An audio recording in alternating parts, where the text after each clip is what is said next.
오늘 말씀 사사기 말씀을 같이 읽었는데요.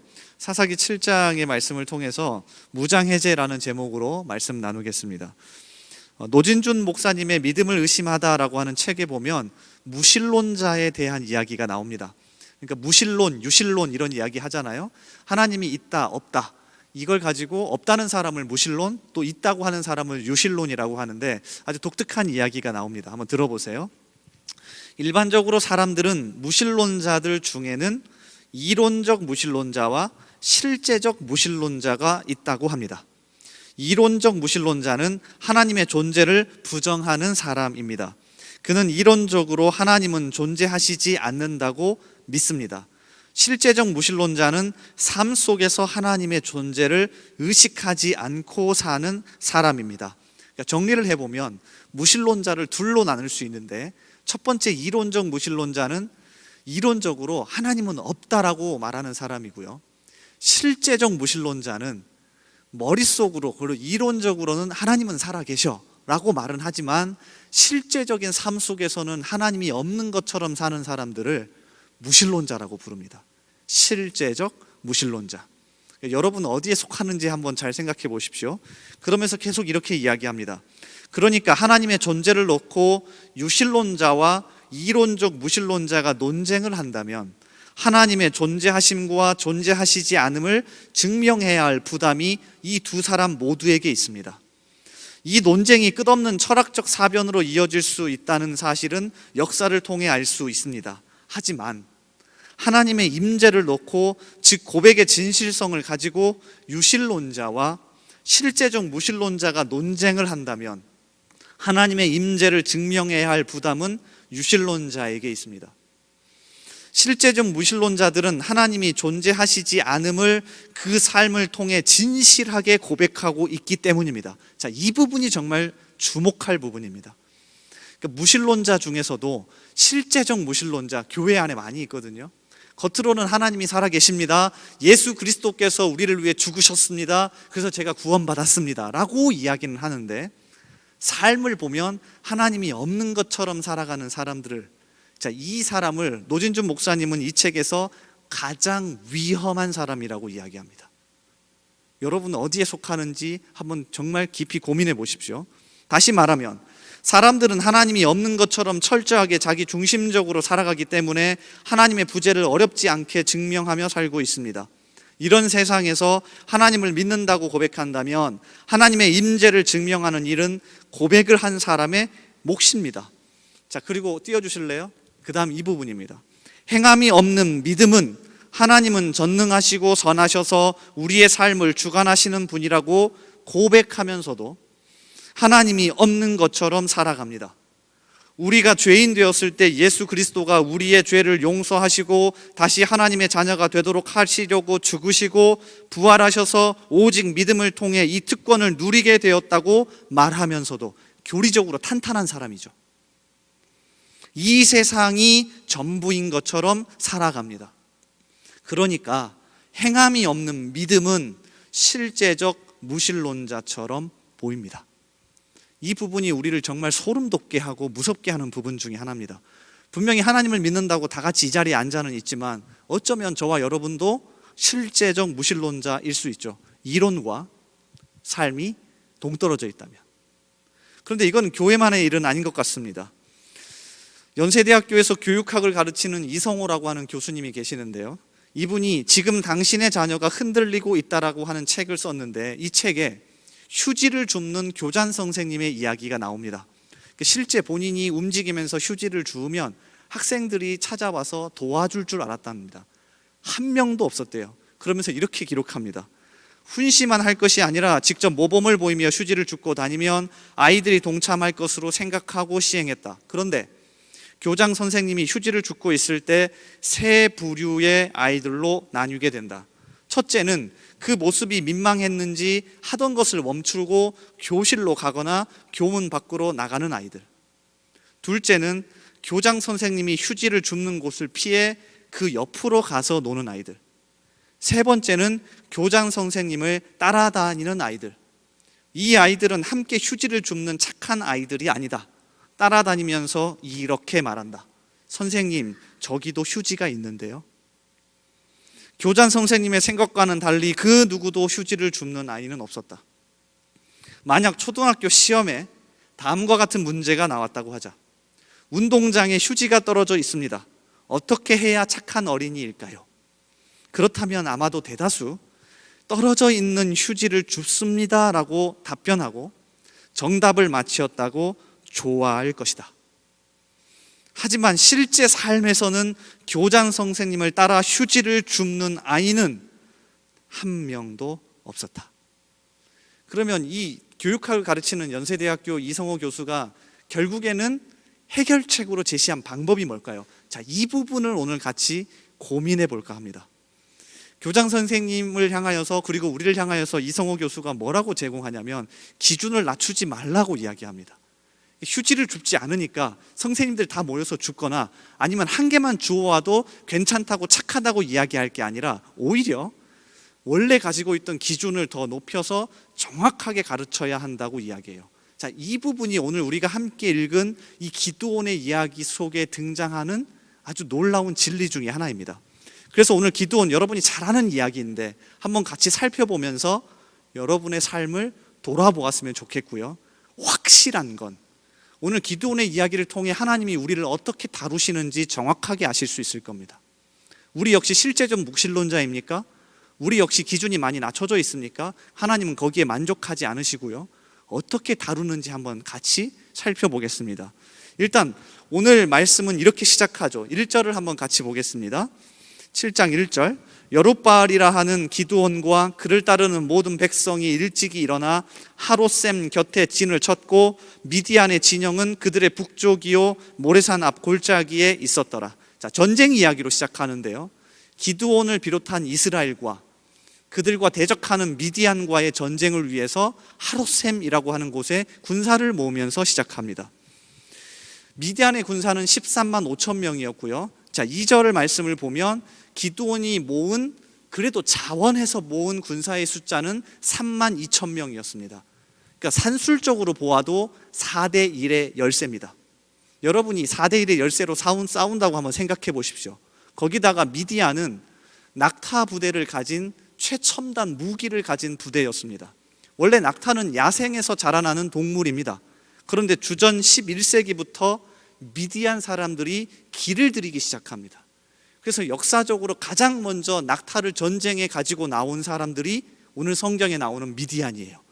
그러니까 이스라엘은 숫자적으로도 4대 1의 열세인데 최첨단 무기를 가지고 온 미디안 13만 5천 명과 싸워야 하는 겁니다. 물론 전쟁은 하나님이 하시는 겁니다.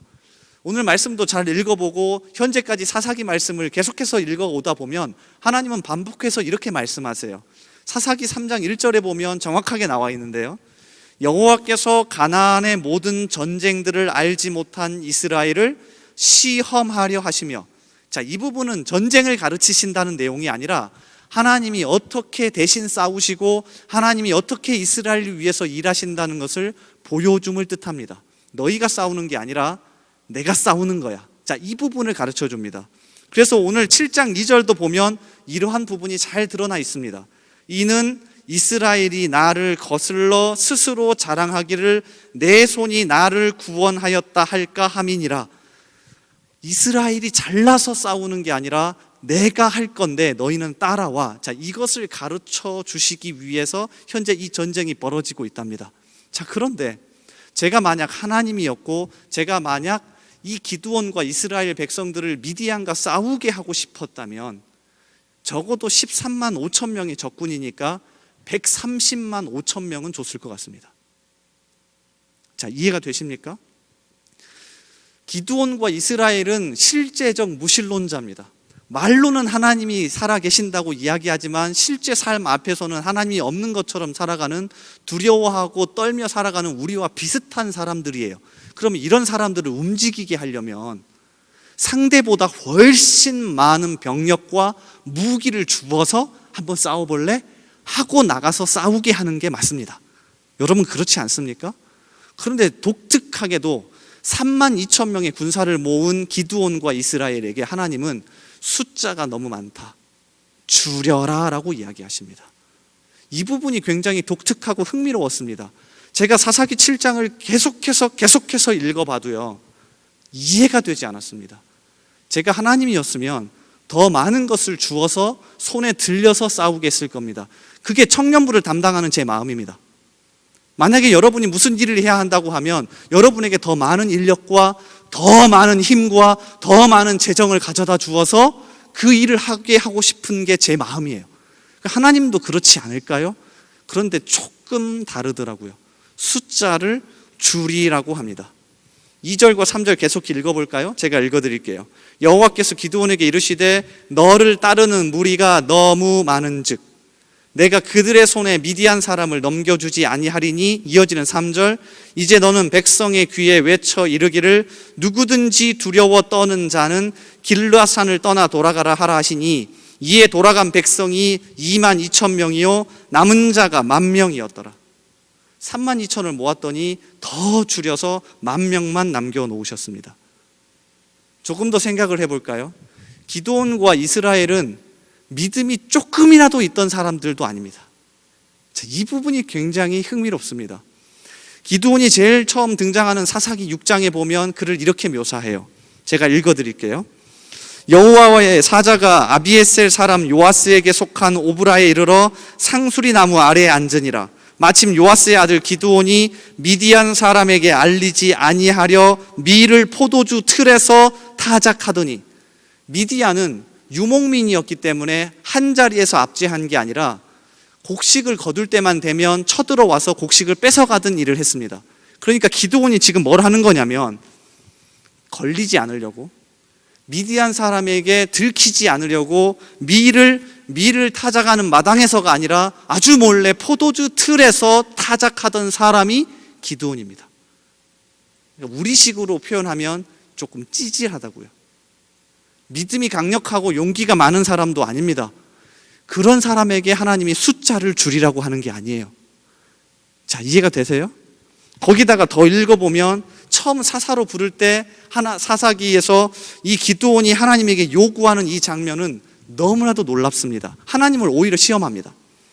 사사기 6장 37절에 보소서 내가 양털 한 뭉치를 타작 마당에 두리니 만일 이슬이 양털에만 있고 주변 땅은 마르면 주께서 이미 말씀하신 같이 내 손으로 이스라엘을 구원하실 줄을 내가 알겠나이다 하였더니, 양털 한 뭉치를 가져오더니 하나님, 정말로 하나님이 저를 부르신 게 맞으면 이 양털 뭉치에만 물이 있게 해주세요.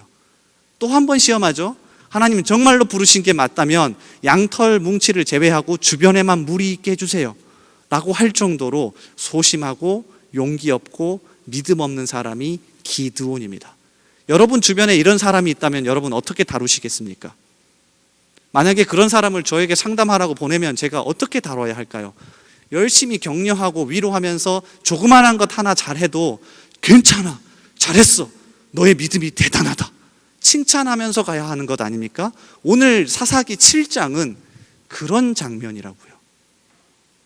우리는 쉽게 착각합니다.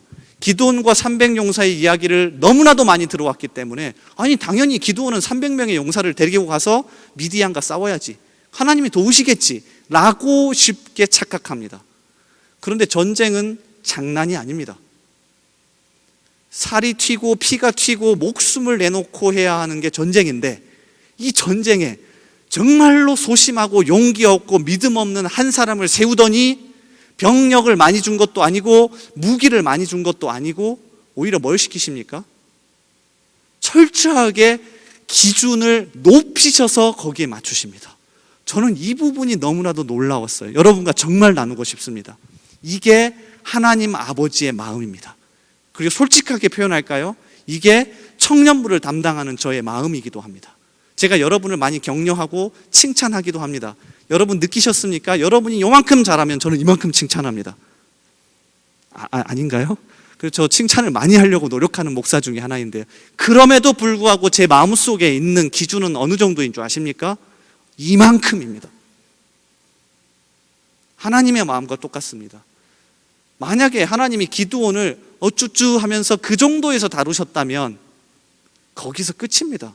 그런데 하나님은 기드온을 벼랑 끝까지 몰아붙이시면서 믿음의 기준을 아주 높게 잡고 계십니다. 32,000 많다, 내려놔. 10,000명까지 내려놓았습니다. 계속 읽어보시면 알겠지만 10,000명에서 더 내려놓게 하시죠. 이 부분의 말씀을 읽는데 책 한 권이 생각났어요. 아마 여러분도 읽어보셨을 겁니다. 이용규 선교사님의 내려놓음이라고 하는 책입니다. 자, 이분이 내려놓음이라는 책을 쓰고 바로 1년 뒤에 책 한 권을 더 쓰셨죠. 제목이 더 내려놓음. 저는 기대했습니다. 그 다음에 더 내려놓음이 나올 줄 알았는데 나오지는 않았어요. 더 내려놓음이라고 하는 책에 보면 이용규 선교사가 자신의 실제 선교의 이야기를 하면서 이런 이야기를 제일 앞장에 적어 놓았습니다. 한번 들어보세요. 헌신을 다짐하는 기도를 할 때 주여 이 몸을 주님께 바칩니다 라고 말하지만 속으로 그래도 이거는 안 돼요 하는 게 있다. 하나님 적어도 이 부분만큼은 건드리지 말아 주세요 라고 바란다. 설교를 들을 때도 자신이 허용하기 어려운 내용이 나오면 움츠러든다. 하나님, 여긴 제 영역이에요. 안 도와주셔도 됩니다. 방해만 하지 마세요. 나 혼자서도 잘 할 수 있어요. 하나님, 이건 하나님과 타협이 안 돼요. 나는 내 길을 가렵니다. 우리가 어떤 영역에서는 하나님께 내려놓지 않고 움켜쥐는 것이 있다. 한국의 부모들에게는 자녀의 대학 진학 문제가 특히 그렇다.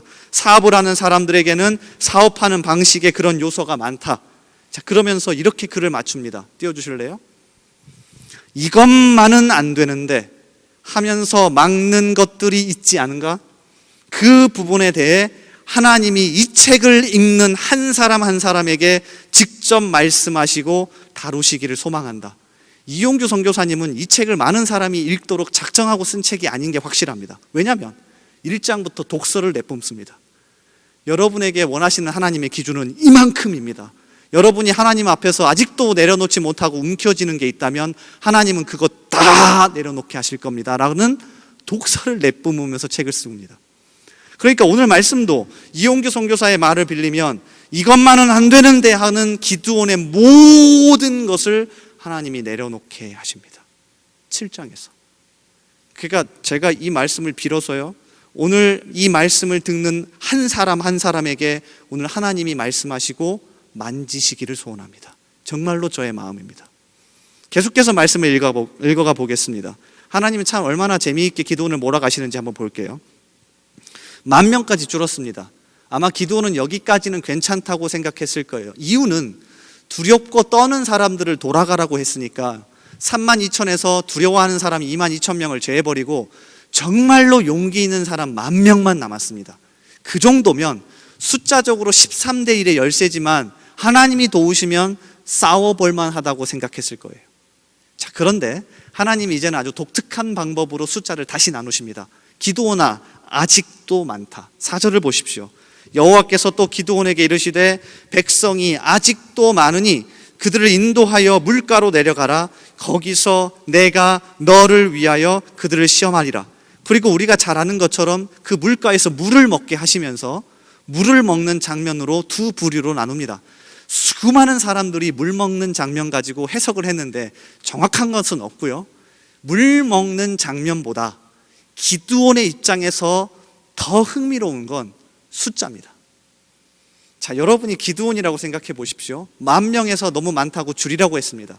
그리고 물을 먹게 하더니 숫자가 9,700대 300으로 나뉘어졌습니다. 자, 여러분 입장에서는 300이라고 생각하시겠습니까? 9,700이라고 생각하시겠습니까? 이 부분이 흥미로워요. 저는 기드온은 정답을 알고 있었다고 생각합니다. 이미 9,700대 300으로 나눠졌을 때 10,000명에서 하나님이 많다고 빼라고 하셨는데 300명만 뺀 9,700은 아닐 거고, 그러면 1%밖에 남지 않은 300명? 이미 기드온의 머릿속에 정답은 있었을 거라고요. 자, 이 부분을 여러분과 나누고 싶습니다. 여러분 솔직하게 한번 하나님 앞에 서 봅시다. 여러분 정답 몰라서 이 자리에 앉아 계십니까? 솔직해서 봅시다. 저에게 목사님 어떻게 해야 될까요? 이 부분은 어떻게 해야 될까요? 여러분 진짜 정답이 몰라서, 어떻게 해야 될지 몰라서 찾아오시는 겁니까? 기드온에게 요구하시는 이 장면은 사실 어쩌면 하나님이 우리에게 정확하게 말씀하시는 부분입니다. 9,700과 300으로 나눠 놓고 말도 안 되는 숫자인 300이 정답인 것을 우리는 알고 있다고요. 기드온도 알고 있다고요. 다행인 건 기드온이 300명을 선택합니다. 그리고 받아들여요. 여기서 끝날 줄 알았습니다. 그런데 여기서 끝이 아닙니다. 하나님은 300명을 데리고 싸우게 하시더니 무기로 말도 안 되는 것을 주십니다. 우리 7장 16절 말씀을 한번 같이 읽어볼까요? 띄워주실래요? 마스크 하고 있어서 조금 힘들겠지만 우리 유튜브로 보시는 분들도 있으니까 한번 같이 소리를 내서 말씀을 읽어보겠습니다. 7장 16절. 자, 시작.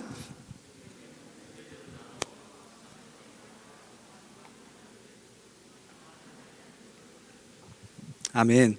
세 가지의 무기를 주십니다. 그래서 저는 감사했습니다. 하나님이 세 개나 주시잖아요. 횃불, 항아리, 나팔. 이게 피 터지는 전쟁 가운데서 하나님이 기드온에게 주신 거였습니다. 300명을 줬다는 얘기는요, 거의 없다라는 이야기고요. 나팔과 항아리와 횃불을 주셨다는 것도 거의 말도 안 되는 손에 든 게 없는 무기입니다. 그러면 제가 다시 여러분에게 질문하겠습니다. 하나님은 오늘 기드온에게 그리고 사사기 7장에서 정확하게 무엇을 주신 겁니까? 우리는 쉽게 이야기합니다. 엄청 잘 싸우는 300명을 주셨죠. 엄청나게 특별한 무기인 나팔과 항아리와 횃불을 주셨죠. 아니라고요. 여러분이 오늘 말씀 속에서 꼭 붙잡아야 할 건 뭐냐면 하나님은 기드온에게 모든 걸 내려놓게 하셨다는 겁니다. 기준이 어마어마합니다. 기준이 어마어마합니다. 그리고 이 경험이 저와 여러분에게 있으셔야 합니다. 오늘 이 예배는 이 무기를 들고 싸우는 게 얼마나 감격적이고 하나님이 얼마나 우리를 도우시는지를 서로 경험하고 나누는 자리입니다. 하나님은요, 권력과 명예와 학벌과 돈이 아니라 나팔과 횃불과 항아리 들고 싸우라고 합니다. 우리 모여서 뭐 합니까? 정말 신기해요. 우리 모여서 기도합니다. 그리고 찬양했죠. 말도 안 되는 이 말씀 펴가지고 말씀 같이 나누고 예배합니다. 그리고 끝나고 또 뭐 하죠? 찬양합니다. 기도합니다. 그리고 지금은 하지 못하는데 또 뭐 합니까? 같이 모여서 말도 안 되는 제가 만든 질문지 가지고 서로 나누면서 말씀을 나눕니다. 삶을 나눕니다. 이 과정을 여러분이 1년, 2년, 3년, 4년, 10년, 20년, 30년 해오셨습니다. 왜 하셨습니까? 이 작업하는 겁니다. 여러분 그냥 형식적으로 해오셨습니까? 이 작업하는 겁니다.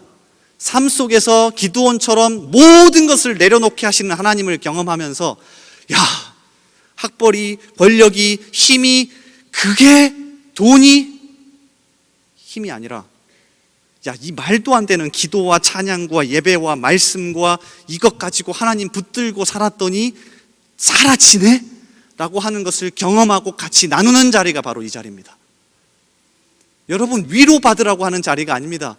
여러분 위로받을 것이면 유튜브 은혜로운 찬양 틀어놓으시는 게 홀랐습니다. 좋은 말씀 듣고 싶으면 저보다 훨씬 말 잘하는 사람 찾아서 듣는 게 낫습니다. 그런데 왜 이 자리에 모여서 이 작업하시는 겁니까? 우리는 매주 모여서 기드온이 했던 무장 해제 작업을 이 자리에서 하는 겁니다. 여러분이 오늘 이 자리에서 나가실 때, 오늘 예배를 마치고 예배당 밖을 나가실 때 모든 무장 해제가 되길 바랍니다. 학벌을 믿고 살아와셨던 분 있습니까? 내려놓고 나가시길 바랍니다. 내 외모를 믿고 사셨던 분 있습니까? 그거 별거 아닙니다. 내려놓고 나가시길 바랍니다. 권력과 힘, 내가 가진 모든 그 돈, 그게 내 직장, 그게 전부라고 생각하셨습니까? 이 자리에서 내려놓고 나가시기 바랍니다. 하나님은 오늘 기드온에게 하셨던 것처럼 우리를 무장해제시키실 겁니다. 그리고 우리는 또 말도 안 되는 무기를 들고 찬양하고 기도하고 말씀을 나누며 다시금 힘을 얻을 겁니다. 옆에 있는 바보들을 보십시오. 이 시간에 돈 벌지 않고 공부하지 않고 말씀과 기도와 찬양이 뭐라고, 하나님이 뭐라고, 그거 들고 싸워보겠다고 모인 바보들을 보십시오. 그런데 여기에 힘이 있습니다. 그래서 오늘 다 같이 다시금 힘을 얻고 이번 한 주간 평생을 살아가는 저와 여러분 되기를 주님의 이름으로 강력히 소원합니다. 우리 같이 찬양하며 기도의 자리로 나아가겠습니다. 우리 다 같이 자리에서 일어나셔서 한번 찬양할까요?